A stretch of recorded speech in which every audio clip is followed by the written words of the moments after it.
우리의 삶이 하나님께서 인도하십니다. 모든 상황 속에 하나님이 함께하고 계십니다. 3장 1절, 아이 사무엘이 엘리 앞에서 여호와를 섬길 때에는 여호와의 말씀이 희귀하여 이상이 흔히 보이지 않았더라.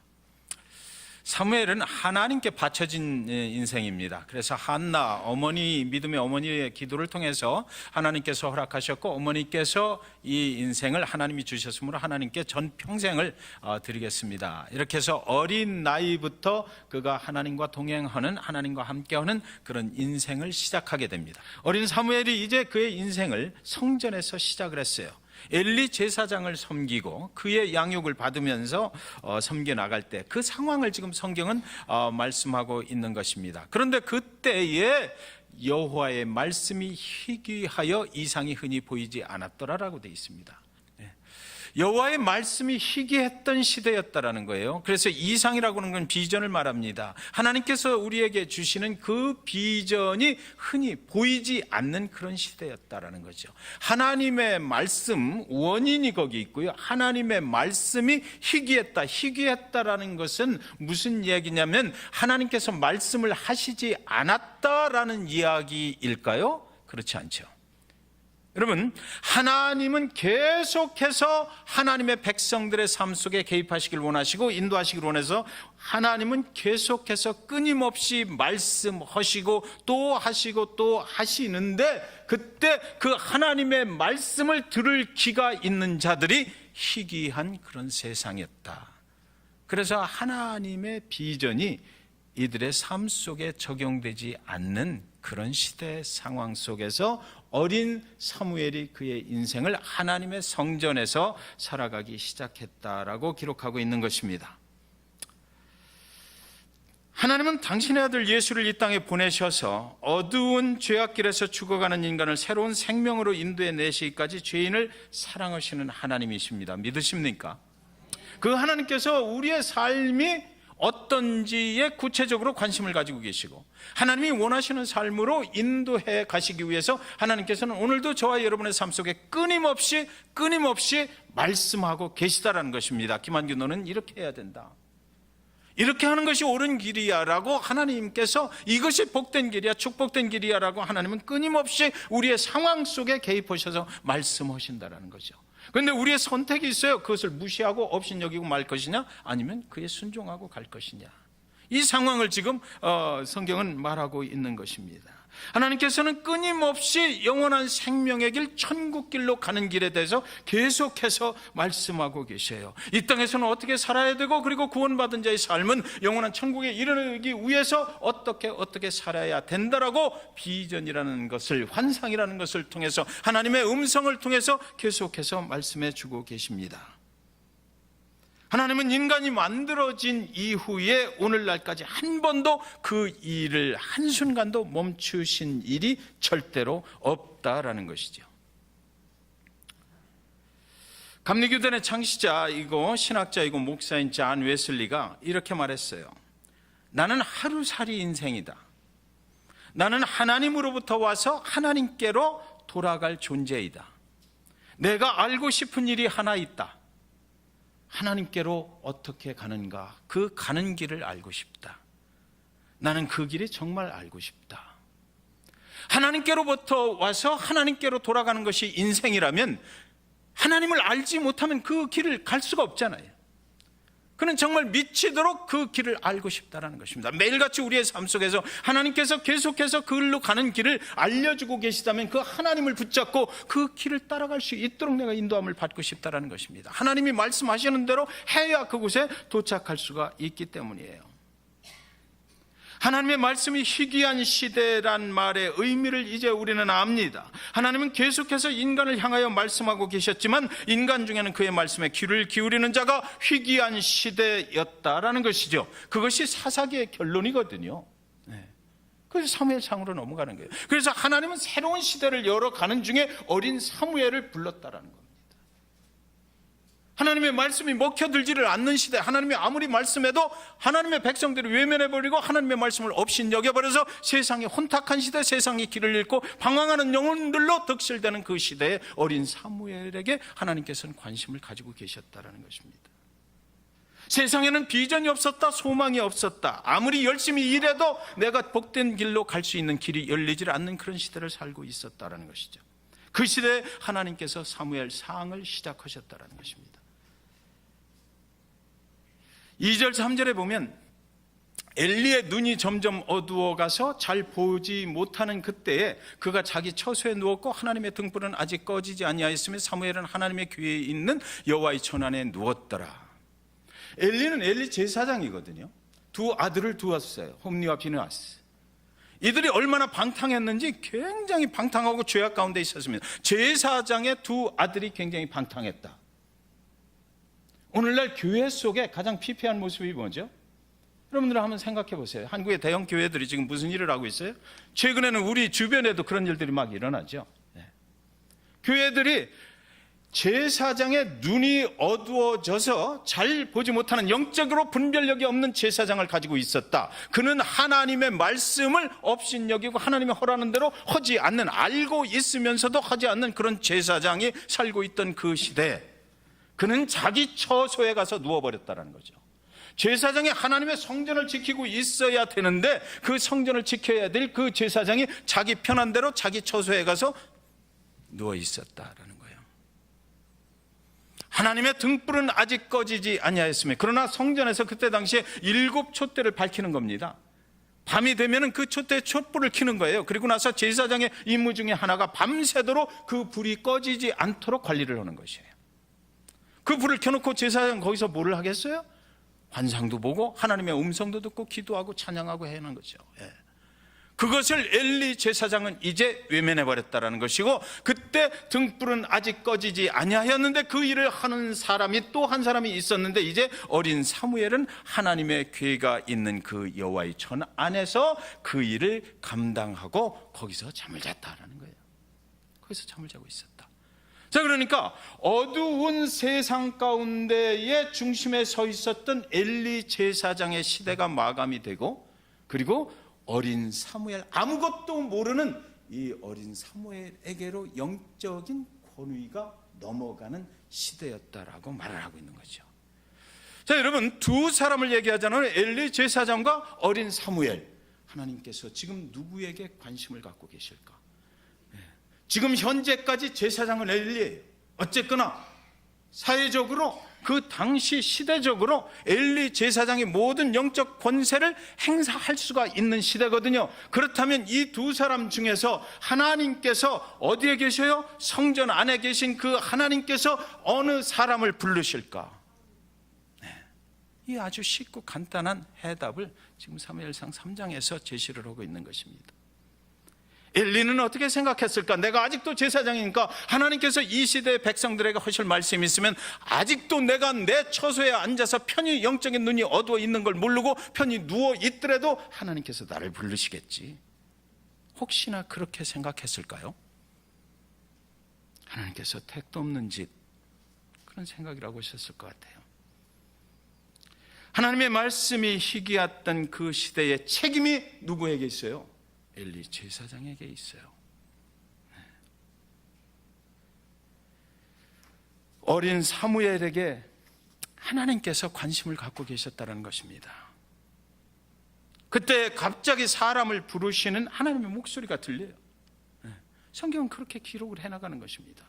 그 시대 상황 속에서 타락한 제사장과 아무것도 모르는 아주 어린 사무엘이 성전을 지키고 있을 때, 누가 시켰겠죠? 엘리 제사장이 시켰을 거예요.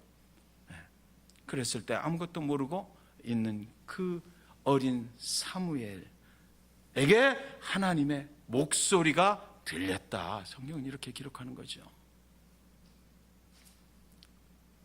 내가 너무나 예배에 익숙해 있고, 내가 너무나 하나님을 섬기는 일에 익숙해 있고, 내가 너무나 교회 프로그램에 익숙해 있고, 내가 너무나 형식적인 예배를 드리는 것으로부터 익숙해 있어서 더 이상 하나님의 은혜를 느끼지 못하고 살아가는 그 시대에 너는 아니야, 이제 아웃하고, 그리고 나서 아무것도 모르는 자가 있지만 내가 이 자를 통해서 새로운 시대를, 영적인 시대를 열어가리라 라고 하나님께서 시작을 하신단 말입니다.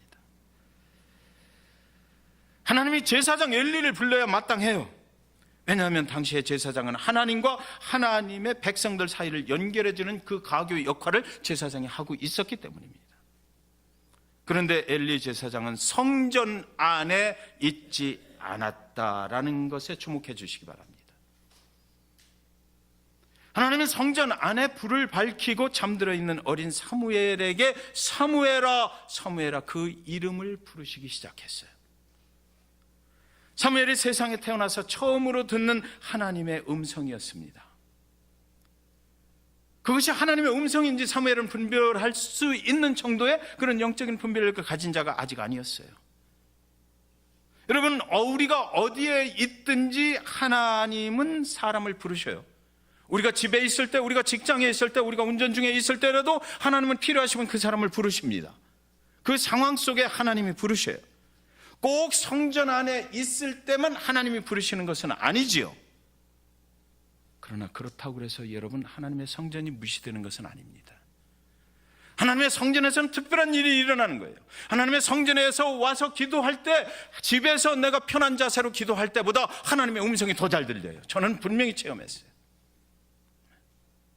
하나님의 성전은 그런 거예요.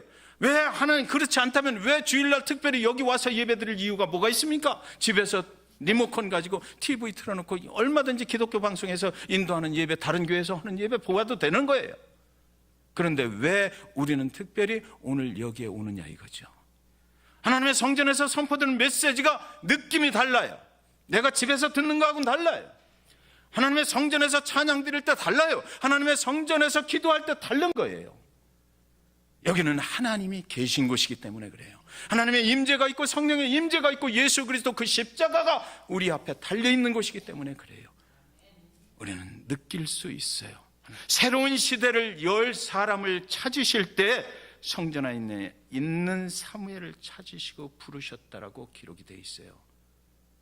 하나님께서 예정하신 새로운 시대를 열어가야 되겠다. 내가 그동안 이렇게 어두워진 이스라엘 백성들의 세상을 이제 마감을 하고, 그리고 나서 이스라엘 백성들을 새로운 시대로 열어가야 되는데 내가 필요한 사람이 있다라고 생각을 하시고 사람을 찾으실 때 하나님이 보신 곳은 어디다? 성전 안에 누가 있느냐를 보셨다는 거죠.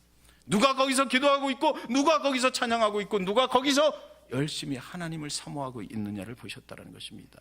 어리냐 나이가 많으냐 관계없다 이거죠. 누가 거기서 깨끗한 심령을 가지고, 아주 순전한 심령을 가지고 하나님의 말씀이 먹혀들 수 있는 엘리 제사장처럼 그것을 값없이 여기고 업신여겨버리는 자가 아닌 자, 그 자를 성전 안에서 찾고 계셨다라고 기록하고 있는 것입니다. 3장 7절에 보면 사무엘이 어떤 사람인지를 기록해 놓고 있어요. 사무엘이 아직 여호와를 알지 못하고 여호와의 말씀도 아직 그에게 나타나지 아니한 때라. 사무엘은 너무 어려서 아직 여호와 하나님이 어떤 분인지를 몰라요. 여호와의 말씀도 아직 그에게 나타나지 아니했다. 처음으로 하나님의 음성을 듣게 됐다라는 거죠. 저와 여러분이 인생을 사시면서 하나님의 음성을 들으신 적이 있을 거예요. 하나님께서 어느 날 갑자기 뭐라고 말씀하신 적이 있을 거예요. 저에게도 그런 적이 있어요. 너무나 지치고 힘들어서 하나님 도대체 왜 이런 환경 속으로 저를 집어넣습니까? 라고 울부짖은 그 밤에 하나님께서 제 등을 턱 치시는 거예요. 네가 하나님이 살아계심을 믿느냐? 그런데 왜 그래? 라는 거죠. 근데 왜 그래? 내 앞길의 길을 인도하고 있는 하나님이 살아계신 것을 지금 내 길을 인도하고 계신 그 하나님을 믿느냐라는 거예요. 그렇다면 내가 실망하고 절망하고 그러느냐 이거죠. 이 모든 과정 속에 함께 하신 하나님이 내 길을 인도하시리라. 그때가 유학 와서 처음에 건물 속에서 쓰레기통 치울 때예요. 이민사에 다 그렇게 사는 거예요. 그렇게 출발하고. 근데 처음 왔을 때 그런 일을 하려니까 너무 힘들더라고. 울면서 눈물을 흘리면서 빌딩을 여기저기 헤매고 다니는데 그때 하나님 툭 그거 치시는데 보니까 그건 하나님의 목소리였어요. 하나님이셨어요. 살아계신 하나님이 나에게 직접 말씀하신다라는 것을 피부로 그날 느꼈어요. 그 다음부터 별로 힘들지 않더라고요. 상황은 변한 것 없어. 그러나 하나님이 함께 하시는 그 음성을 듣고 나니까 별로 힘들지가 않아. 하나님이 앞으로 인도하실 계획을 가지고 계시네. 집에 와서 아내하고 쉬어야 하는 거죠. 우리 힘들 필요가 없다. 하나님께서 계획하신 거예요. 성전을 쓸고 닦으며 불을 밝히고 성전에서 일어나고 성전에서 잠을 자는 어린 사무엘을 하나님은 부르셨다. 그는 아무것도 몰랐어요. 믿음이 무엇인지도 모르고 시키는 대로 했을 뿐이에요. 하나님이 누구신지도 모른 채 성전 안을 쓸고 닦으면서 그 성전을 지키고 있던 어린 사무엘의 모습, 깜짝 놀라서 하나님 생각은 하지도 못하고 엘리 제사장에게 달려갔습니다. 그는 하나님의 음성을 들어본 적이 없으니까 이게 도대체 무슨 일이야, 엘리가 부르나 보다. 그리고 엘리 제사장에게 달려갔어요. 부르셨습니까? 그랬더니 엘리 제사장이 아니, 내가 안 불렀는데 네가 꿈을 잘못 꾼 것 같구나, 다시 돌아가서 자라 그럽니다. 그런데 또한 하나님이 사무엘아 사무엘아 또 부르셔요. 또 일어나서 엘리에게 뛰어갔습니다. 내가 또 안 불렀는데.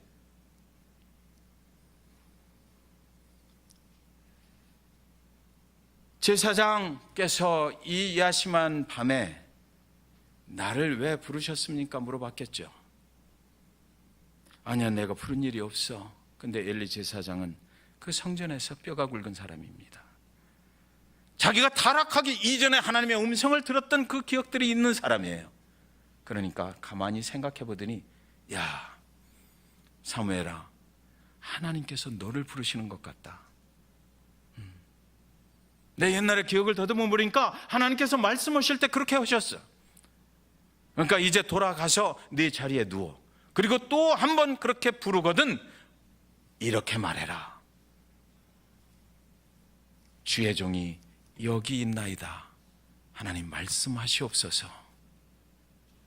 이렇게 말해라 라는 거예요. 그 말이 무엇이에요? 하나님, 나는 들을 준비가 되어 있습니다 라는 거죠.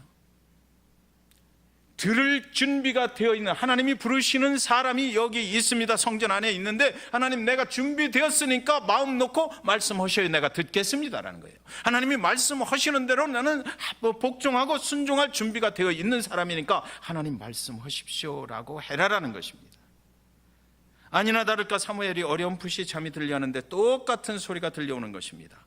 사무엘아 사무엘아. 사무엘은 엘리가 가르쳐 준 대로 말했어요. 말씀하십시오. 주의 종이 이제 듣겠습니다. 3장 13절에 보면 내가 그의 집을 영원토록 심판하겠다고 그에게 말한 것은 그가 아는 죄악 때문이니 이는 그가 자기의 아들들이 저주를 자청하되 금하지 아니하였음이니라. 엘리 제사장에게 그 두 아들의 죄악이 엄청났어요. 그 죄물을 드리면 그거 저들이 다 먹어버리고, 그리고 성전에 제사 드리러 오는 여인들하고 간통을 하고 뭐 이랬거든요. 그러니까 하나님 보시기에 도저히 참을 수 없는 거예요. 그때 엘리 제사장을 하나님이 사랑하셨겠어요? 안 하셨겠어요? 했겠죠, 처음에. 그래서 수도 없이 그러면 안 돼, 권면을 해야지, 그러면 안 된다라고 가르쳐야지라고 했을 거예요. 그런데 엘리 제사장은 내 사랑하는 두 아들에게 권면할 수가 없어서 너무나 인간적으로 그들을 사랑했기 때문에. 여러분, 여기에 중요한 메시지가 있잖아요. 하나님은 수도 없이 말씀을 하셔. 내 자녀들을 교육해라, 내 자녀들을 그렇게 하면 안 된다라고 말해라라고 계속해서 말씀하셨지만 엘리 제사장은 내 사랑하는 자녀를 위해서 하나님의 말씀을 귀를 닫아버린 거예요. 말하지 않았어요. 아들을 사랑해서일까? 이 엘리 제사장의 아들 사랑은 좀 더 특별했는데 아들을 죽여버리는 결과를 낳는 그런 사랑이었다라는 거죠. 여러분은 여러분의 자녀들에게 하나님을 어떻게 가르치고 계신가요? 3장 14절에 그러므로 내가 엘리 집에 대하여 맹세하기를 엘리 집의 죄악은 죄물로나 예물로나 영원히 속죄함을 받지 못하리라 하였노라 하셨더라. 예, 엄청난 이야기를 하시는 거죠. 엘리 집안이 아무리 예배를 잘 드려도, 엘리 집안이 아무리 속죄의 제물을 많이 드려도, 엘리 집안이 아무리 성전에 나와서 헌물을 많이 드려도 다시는 성전 안에 발을 들여놓지 못하게 만들어버리겠다는 것입니다. 영원히 속죄함을 받지 못하리라.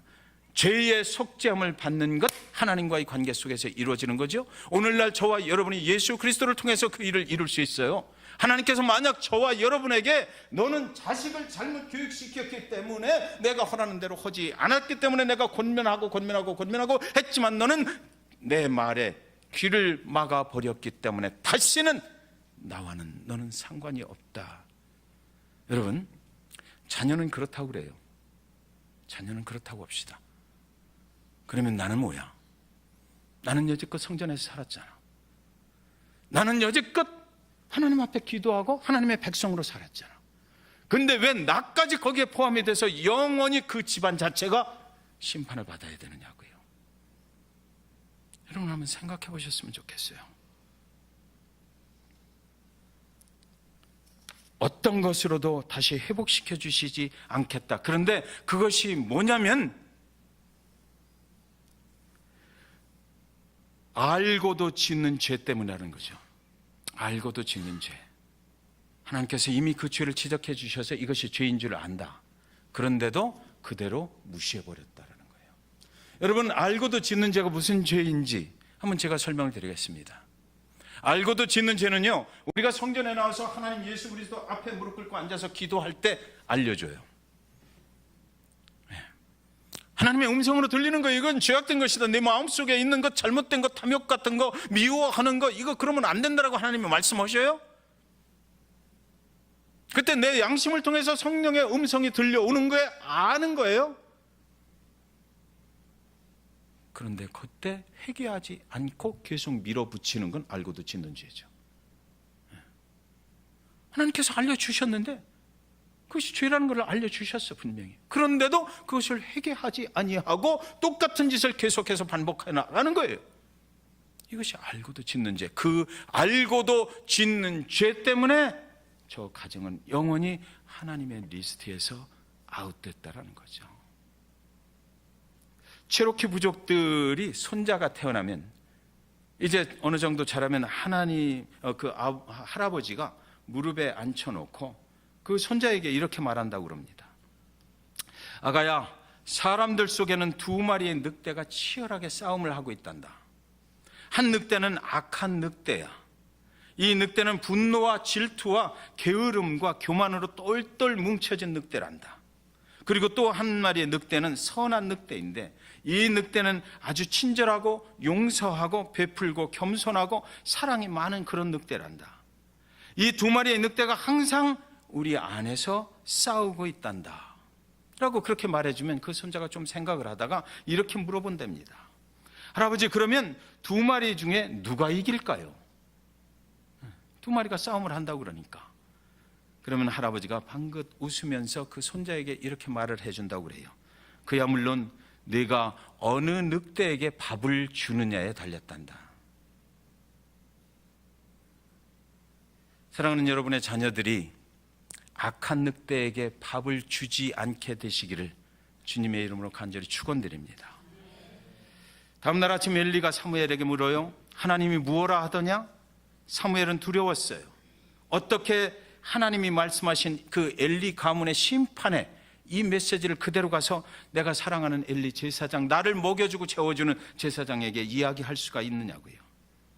그런데 엘리가 궁금해서 자꾸만 다구칩니다. 그러니까 들은 대로 그대로 아주 구체적으로 얘기를 합니다. 들은 대로 얘기를 해요. 사랑하는 여러분, 사무엘이 제사장 엘리에게 하나님의 심판이 임했음을 전했거든요. 이게 무슨 얘기입니까? 엘리에게 하나님의 심판이 임했다. 이미 엘리의 시대에는 끝났다라는 걸 말하는 거예요. 사무엘이 하나님이 주시는 권세를 이제 쥐고 새로운 시대의 선지자로 활동을 하게 됐다. 하나님과 이스라엘 백성들 사이에서 이제는 사무엘이 일하게 됐다는 것을 의미하는 거죠. 이제부터 세상과 하나님 사이에 엘리가 아니라 사무엘을 통해서 하나님이 말씀하시기 시작했다는 것입니다. 하나님이 말씀하실 때 들을 귀가 있는 자를 통해서 하나님은 그 시대를 새롭게 열어가실 것이라는 것이에요. 그래서 사랑하는 여러분, 하나님의 음성이 들을 귀가 있는 교회가 되시기 바랍니다. 하나님의 말씀을 듣는 교회가 되시기 바라요. 성전에서 기도와 찬송의 불이 꺼지지 않는 교회가 되시기 바랍니다. 아무리 이렇게 얘기해도 우리 교회 새벽교회는 안 나오시는 분들이 너무 많아요. 그죠? 성전에서 아무리 이런 일이 일어나도 여러분들한테 부담을 드리고자 하는 것이 아니에요. 정말로 우리가 하나님 안에서 복된 인생, 하나님이 원하시는 인생, 새 시대의 어떤 잭슨빌에 이 교회가 있으니까 잭슨빌을 예를 들겠습니다. 잭슨빌에서 좀 더 새로워진 하나님의 나라를 건설해 나가는데 여러분이 참여하시고 그 부르심을 받고 거기에 사용되길 원하신다면 하나님이 주신 성전에 나와서 기도하고 찬양하고 엎드려 기도하셔야만 된다라는 거예요. 왜? 거기서 하나님이 그 새벽에 말씀하시기 때문에. 알지 못하고 무조건 가는 게 아니잖아요. 여러분의 교회가 망가졌다라고 생각이 되세요? 여러분의 교회가 회복되기를 원하십니까? 다른 방법이 없습니다. 성전에서 기도하고 찬송하고 하나님의 말씀에 귀를 기울여야만 그때 하나님께서 이렇게 하면 되라고 말씀하신다는 거죠. 매일같이 성전에서 기도하고 찬송할 수는 없을지라도 사랑하는 여러분, 최소한 예배에는 빠지지 마십시오. 예배는 걸리지 말았으면 좋겠어요. 하나님을 없인 여기는 행위가 되기 때문에 그래요. 주여 말씀하소서 내가 여기 있나이다. 하나님께서 말씀하시길 원하실 때 들을 준비가 되어 있어야 하나님이 그에게 말씀하신다는 거죠. 기도와 찬송과 하나님의 말씀을 묵상하는 방법 외에는 하나님의 부르심을 들을 수 있는 다른 방법이 아무것도 없습니다. 이사야서 43장 18절 19절 이렇게 돼 있어요. 너희는 이전 일을 기억하지 말며 옛날 일을 생각하지 말라. 보라 내가 새 일을 행하리니 이제 나타낼 것이라. 너희가 그것을 알지 못하겠느냐. 반드시 내가 광야에 길을 사막에 강을 내리니. 사무엘상 3장 21절에 여호와께서 실로에서 다시 나타나시되 여호와께서 실로에서 여호와의 말씀으로 사무엘에게 자기를 나타내시니라. 그 성전에서 부르시고 나서 사막에 강을 내시는 그 하나님께서 그 어린 사무엘에게 다시 나타나셔서 그와 함께 하나님의 일을, 새로운 일을 이루어 가셨다. 이것이 성경에 기록되어 있는 사무엘에 대한 이야기입니다. 하나님은 여호와의 말씀으로 다시 사무엘에게 나타나셨어요. 여호와의 말씀으로 사무엘에게 자기를 나타내시니라.